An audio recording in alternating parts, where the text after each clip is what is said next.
Good morning! At dito nga po tayo ngayon sa Health Corner. At of course, kasama natin si Mr. Arman Lorenzo. Hello, good morning. Good morning. And of course, ang Good kanyang morning. healthy assistant na si Christian. Good Ano morning. nga ang gagawin natin Okay, today? for this morning, gagawa tayo ng cashew, almond, arugula pate. So, dun po sa mga lagi kayong merong Arugula. gathering sa bahay, pwede po kayong gumawa ng sarili nyong pate na very easy. 30 minutes lang po, meron na po kayong pate. So, una po natin gagawin, dapat po kasi ang mga nuts, for example, cashew, yung mga almond, peanuts, you have to soak it. Ang cashew yung pinakamabilis kasi siya yung pinakamalambot. Water lang.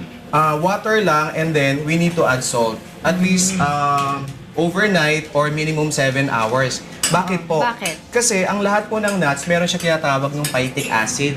So kung mapapansin nyo, pag kumakain kayo ng nuts, pag dumumi na po kayo, minsan nahandun pa rin, hindi siya nalulusaw, di ba? Kasi ibig sabihin po nun, yung phytic acid ng nuts, hindi po yung kaya ng hindi digestive na-digest. enzyme. Kaya po natin siya ngayon nilalagyan ng pinaka-salt is para naman yung enzyme niya is mariting. Akala ko para mabilis mag-ground there. Hindi Isa rin yun. Pero yung pinaka-benefits nun, kailangan tanggalin mo yung pinaka-phytic acid kasi yun yung may harm sa katawan natin. And then, So, pagkatapos natin yung isoak, ako po, either i-bake nyo or i-dehydrate, i-roast nyo. So, ang pag-roast po, very easy. mga ilang minutes ang cooking, roasting time ng nuts? Sa roasting time lang, very low fire lang talaga. Tapos add na natin lahat dito yung mga ingredients natin. Of course, yung pinaka-soak natin cashew, bawang. Of course, lagyan natin siya Little ng bit of asin. salt. And then, What's sasamahan din natin siya ng, ako mahilig, kasi sa honey lang, yung ginagamit yung coconut honey. Para tumamis po siya. Kasi ito kakaiba tong pate na gagawin natin kasi usually ang mga pate gawa sa meat product. Exactly. Diba? At marami pong extender ang usual na pati na mabibili nyo. So this time this naman is vegan. natural. Kung mapapansin mo, wala tayong hinalo na dairy product. Yes. Okay, tapos nilagyan ko amoy po ng siya ng coconut. wine vinegar.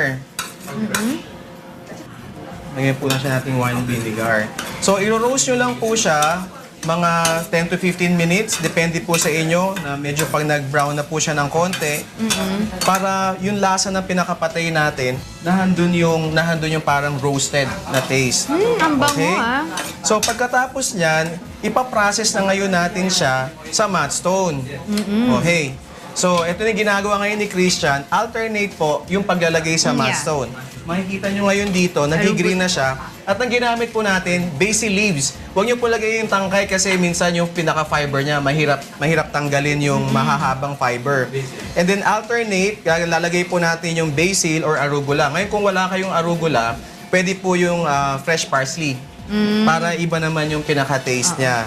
And then, paulit-ulit lang hanggang maging ganito na siya.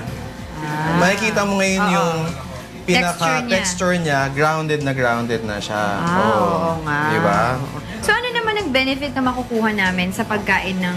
Okay, ang pate po, Pate. lalo na ang basil, arugula, nilagyan natin siya ng garlic. Ang garlic kasi, di ba, known herbs yan. Yes. Known herbs yan. And then basil is the king of the herbs. So, centuries ago, yan na lahat yung ginagamit para yung mga antioxidant, di ba? Anti-cancer siya. And yung garlic din, antibacteria siya. So, nahandun na lahat yung pinaka-benefits na hindi mo mapapansin na kinakain mo lang ng paunti-unti. So, Pero dito when you make this pate, mga ilang Ito na yung- days ang ano niyan? Yung para hindi siya pwedeng ma-spoil. i-last. Oo. Ako kasi, nakalimutan ko, lalagyan siya ng lemon. Para ito yung pinaka extender natin. Pwede natin siya lagyan ng lemon. Pagka-process doon, lagyan ng lemon. And then, lagay po natin siya sa tightly sealed na jar na maliliit. Chill po natin siya. Mga 2 weeks kaya. Mache-check mo naman or pwede mo rin i-frozen. Pwede mo i-frozen para 2 months, 3 months na handun lang siya. And then of course, you have crackers. Then we have the crackers, choice of crackers, sa mga whole wheat na breadsticks. Pwede po yung mga ganito rin mga crackers. Try natin. Yan.